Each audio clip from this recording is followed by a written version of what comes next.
Why silence terrifies humans more than wars? Dark and silent space like void everywhere. The pale horse cut through the void like a shard of ice through black water. Captain Jacob Rice stood at the center of the bridge, hands clasped behind his back, watching the star system unfold on the view screen with the practiced stillness of a man who'd learned to mask dread. Kepler 447. Supposed to be a bustling trade nexus. 17 registered stations. Mining operations. Civilian traffic. The kind of system that hummed with life. But all he heard was silence. "Sensor report," he said. Lieutenant Mira Chen worked her console without looking up, fingers dancing across holographic displays. 26 years old. Too sharp sometimes. "Nothing, sir. No transmissions. No beacons. No active propulsion signatures within 40 million kilometers. Expand the sweep. Already running full spectrum, Captain. Radio, quantum, subspace, everything's quiet." Quiet. The word hung in the air like a curse. Rice felt his jaw tighten. Beside him, the ship's AI interface shimmered into existence. Aria, Advanced Reconnaissance Intelligence Array, her holographic form rendered in soft blue light. She'd evolved past her original programming somewhere between Proxima and the Void campaigns, developing something the designers called adaptive emotional modeling and what Rice called a conscience. "There should be activity here," Aria said, her voice carrying an edge of confusion that was entirely too human. Kepler 447 is a Class 3 commercial hub. Galactic Council registry shows active licensing for trade, mining, and civilian habitation. Population estimate, 400,000 sentients. And now, nothing. Rice turned to his tactical officer, a grizzled veteran named Kowalski whose cybernetic eye gleamed in the bridge's low light. "Weapons status. Green across the board, Captain. Railguns charged. Missile tubes loaded. We're ready. Good. Bring us to combat alert. Quiet protocols." The bridge lights dimmed to crimson. Emergency stations activated silently, no klaxons, no announcements. The crew moved with practiced efficiency, strapping into combat harnesses, running system checks, preparing for something they couldn't see but could feel in their bones. Chen glanced back. "Sir, with respect, Council regulations require—" "I know what the regulations say, Lieutenant." "Then you know we're supposed to send a distress query before assuming hostile? Do you know what happened at Europa Station?" Rice's voice was quiet, but it cut through the bridge like a blade. Chen went silent. Everyone on the bridge knew. Every human knew. It was burned into their collective memory, taught in academies, whispered in crew quarters during long watches. Europa Station, humanity's crown jewel in the Jupiter system. 3 billion souls. One day, transmissions just stopped. Search and rescue arrived 4 days later to find the entire station intact. Lights on, life support running, food still warm on tables. No bodies. No signs of struggle. No blood. No screaming. Just silence. And then, 3 weeks later, the transmissions started again. Voices. Familiar voices. Calling for help. Begging to be let back in. But when the rescue ships approached, there was nothing there. Just recordings. Echoes. Ghosts in the machine.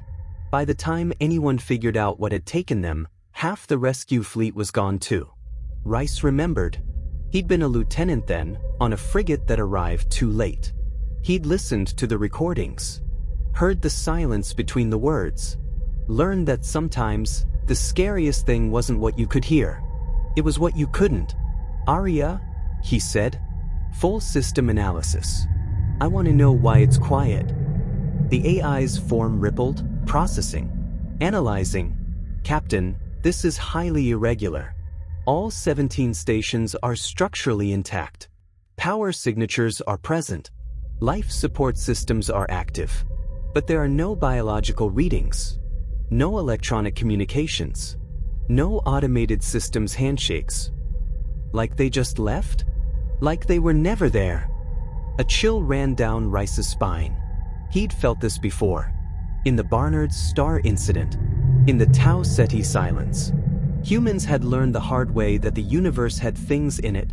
Things that didn't announce themselves, didn't follow rules, didn't make noise until it was too late. Helm, bring us about. New heading, 270 Mark 15. Keep us outside the orbital plane. Aye, Captain.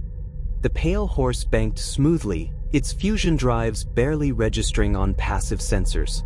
Rice had designed the maneuver himself. Approach from an oblique angle, stay dark, watch for reactions.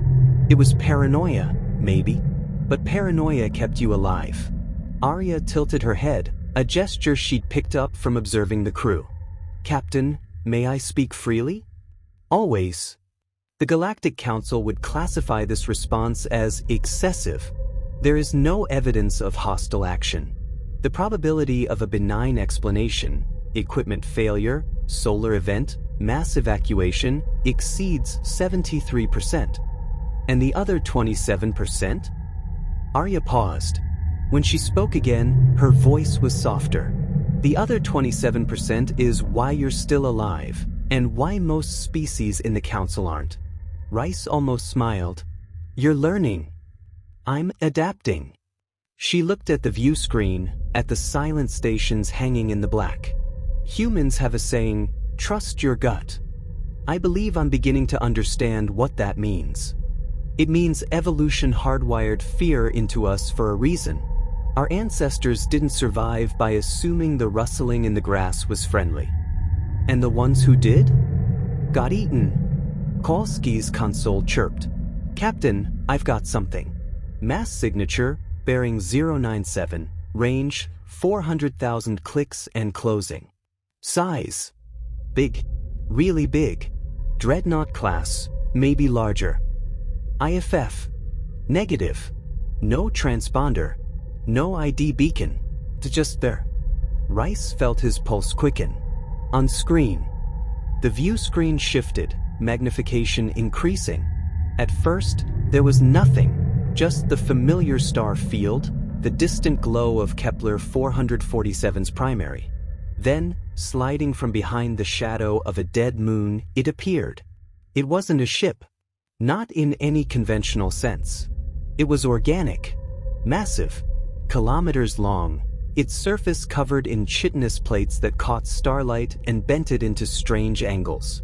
Bioluminescent patterns pulsed across its hull, slow, rhythmic, like breathing, or a heartbeat. Tendrils extended from its body, each one tipped with something that looked almost crystalline, almost alive. Jesus Christ, Chin whispered. Bioscan, Rice ordered. Arya's form flickered, her processing power diverted. Scanning. Captain, I'm detecting organic compounds, silicon-based structures, and something else. Quantum signatures I don't recognize. It's broadcasting on non-standard frequencies. Not language. Not code. More like music. Music. Harmonic patterns. Complex. Evolving. She paused. It's beautiful. Is it a threat? I don't know. That was the problem with AI evolution, Rice thought. They learned to appreciate beauty, to hesitate, to question, all the things that made them better than machines and more vulnerable. Hail it, he said. Chen worked her console, transmitting standard greetings. Galactic Common, Human Standard, Zytherian, Crothy, no response. Try Old Earth languages. Sir, Latin, Sanskrit, Sumerian, anything ancient. Chen looked confused but complied. Minutes passed. The creature, if that's what it was, drifted closer, its bioluminescent patterns shifting through colors that didn't have names. No response. Captain, Kowalski said carefully, it's matching our trajectory.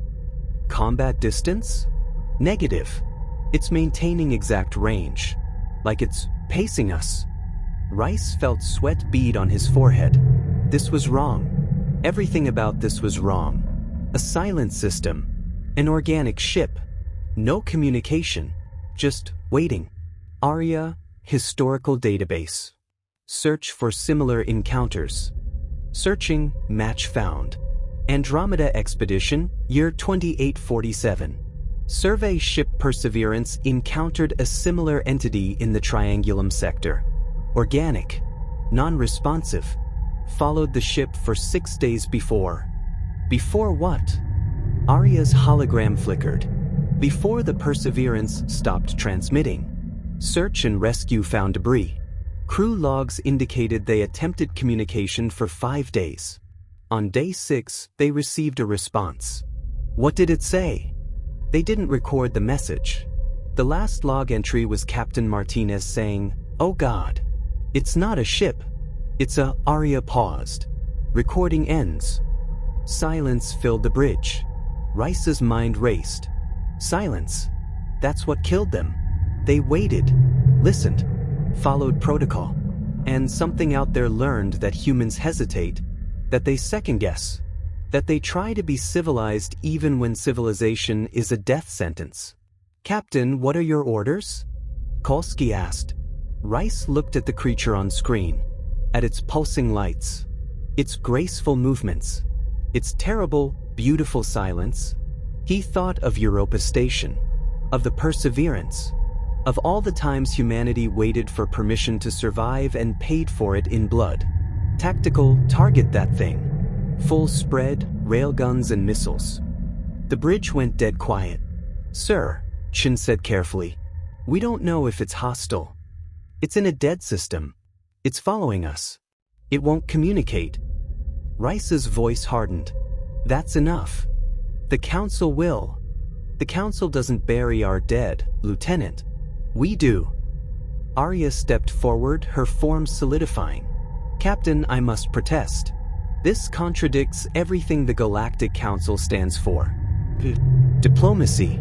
Understanding between." "Arya, how many species in the Galactic Council have faced extinction?" She blinked. 12 have been classified as near-extinction events. "And how many of them survived by shooting first?" Silence. "That's what I thought." Rice turned to Kowalski. "Target lock." "Aye, sir." "Locked." "Fire." The pale horse shuddered as railguns spat tungsten rounds at relativistic speeds. Missiles streaked across the void, their engines burning bright against the dark. The crew watched, breath held as the weapons closed the distance. The creature didn't move, didn't evade, didn't react. The first railgun round hit. Then another. Then the missiles detonated in brilliant flowers of nuclear fire that would have vaporized any conventional ship. When the light faded, the creature was still there, unharmed. Its bioluminescent patterns shifted from blue to deep crimson. "Captain!" Chen's voice was barely a whisper. The creature began to move. Not toward them. Not away. It simply unfolded. Tendrils extended, each one splitting into thousands of smaller filaments that spread across space like a web. And at the center of each tendril, lights began to pulse. Not randomly. In sequence. "Arya, what is it doing?" The AI's voice was tinged with something that might have been awe. Or fear. "It's responding. Captain, those patterns, they're not random. They're mathematical. Binary sequences. Prime numbers. Fibonacci spirals." She looked at him. "It's trying to communicate. Now it wants to talk?" "Not talk. Show." Arya's eyes widened. "Captain, I'm receiving data. It's, oh my God." "What?" "It's showing me what happened to the stations." On the view screen, the creature's lights synchronized, creating holographic images in the void. Rice saw the stations. Saw ships docking. Saw life. Activity. Commerce. And then he saw them. Other creatures. Smaller. Sleeker. Hunters. They moved through the system like sharks, silent and efficient, consuming everything biological, leaving only structures behind. The stations weren't abandoned. They were harvested. "Captain," Arya whispered, "it wasn't following us. It was protecting us. This creature is a shepherd. The oldest records I can find call them guardians of the silent places. They hunt the things that hunt in silence. Rice felt his heart hammer against his ribs. And we just shot it. Yes. The creature's patterns shifted again. The crimson faded back to blue. Then, slowly, deliberately, it began to retreat, pulling its tendrils back, contracting into its original form. As it moved away, Arya received one final transmission. Not words, not language, just a feeling, a concept. Fear is not weakness, but neither is trust. The creature vanished behind the moon. Sensors lost contact. The system returned to silence. Rice exhaled slowly, feeling every year of his life pressing down on him. Status report. All systems nominal, Kowalski said. No damage. Arya? The AI looked at him with something that might have been disappointment. Or understanding. Captain, I believe we just failed first contact. Or survived it. Rice sat heavily in his command chair. Plot a course out of the system. Maximum burn. I want distance. Aye, sir. As the pale horse turned away, Rice stared at the view screen. At the silent stations. At the empty space where the shepherd had been. Silence had nearly killed them once. This time, it had saved them. But the lesson remained the same. In the dark between stars, the things that don't make noise are the things you should fear most. Or the things you should fear for. Lieutenant Chen, Rice said quietly. Log this encounter. Full detail. Send it to Fleet Command. Priority Alpha. Aye, sir. What should I classify it as? Rice thought for a long moment. Survival. Behind him, Arya's hologram flickered. Captain, question. What? If you could go back, knowing what you know now, would you still have fired? Rice closed his eyes. Saw Europa Station. Saw 3 billion ghosts. Saw the faces of crew members who trusted him to bring them home. Yes, he said, because one day, we might be wrong about what's in the silence. But the day we stop being afraid of it is the day we stop coming home. Arya nodded slowly. I think I understand now. Why silence terrifies you more than war? And why is that? Because war has rules. War makes noise. War gives you something to fight. She looked at the empty view screen. Silence just takes. Rice didn't answer. The pale horse jumped to FTL, leaving the Kepler 447 system to its ghosts and guardians.